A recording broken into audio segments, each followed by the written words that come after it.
What's up, everybody? I'm back today to talk about something that's super important to understanding a lot of jazz harmony, especially bebop. There's two types of diminished scale that we're going to talk about. There's a half whole and whole half diminished scale. In terms of this scale, it's a symmetrical scale, so we're really just thinking about intervals. We're thinking about whole steps and half steps, just like you could think of a major scale as whole step, half step, whole step, whole step, half step, right? 7 pitches.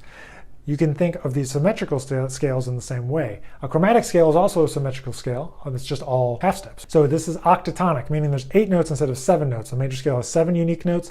This diminished has 8 unique notes. And really, there's only 3 of these scales, but we can either start with a half and then a whole, or we have a whole and then a half. So in terms of C, we're going to do half whole first. And obviously, you can go down as well.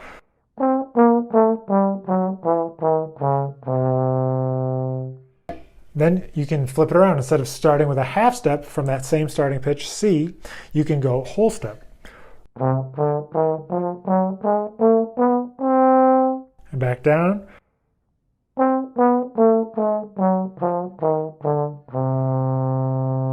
Now, so on trombone, I like to think about things in terms of more comfortable pitches. So I think probably our most comfortable pitches are B flat, E flat, and F maybe. So I try to think of them starting in those places, B flat, E flat, F, and you can get all of the diminished scale variations that there are. And then you can think about things in relation to them. If it makes more sense for you to go around the circle of fourths and do one from each root, which I've also done, that also makes sense. But as a jumping off point, I usually have students learn the 2 forms from B flat, E flat, and F, which covers most of what we would need to know with these scales. So B flat half whole.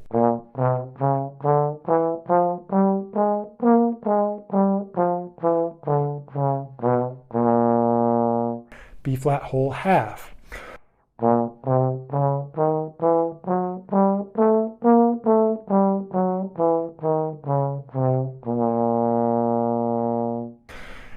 Then I go to E flat, do the same thing, half whole.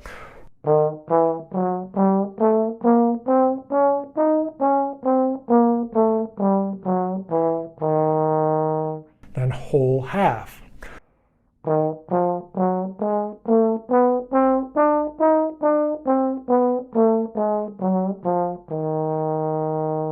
And then our last starting pitch for now, the F, we're going to do a half whole.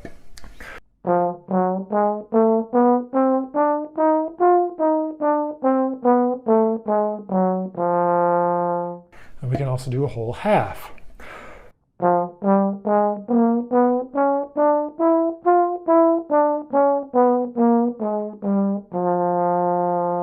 Now, the most important question of this whole thing is probably, how do I use this? Why would I need it? And so the answer is really quite simple. Starting from the name of the chord that we're on. So for example, C7, we are going to use half whole. So on C7, we're going to use C half whole diminished.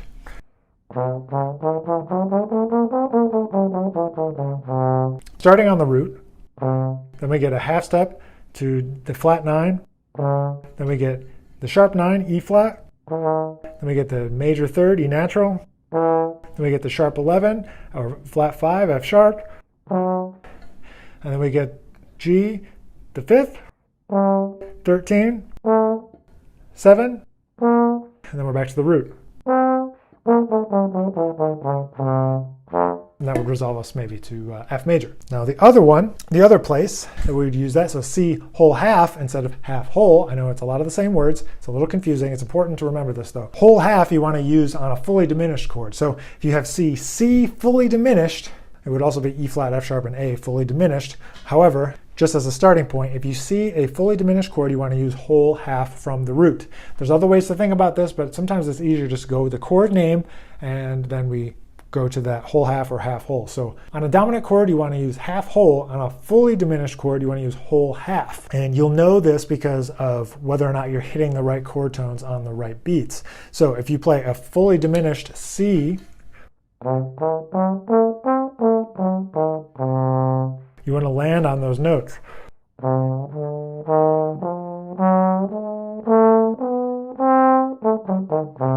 That's how you know that you'd use whole half. Half whole and whole half.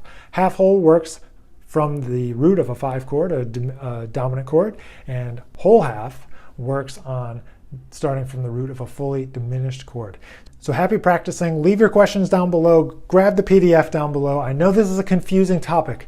I've encountered many students where this is a confusing topic. So feel free to ask those questions below. Send me an email, whatever you want to do, and we'll talk about it more. But this is an introduction to the diminished scales. Thanks for being here, and we will see you in the next video.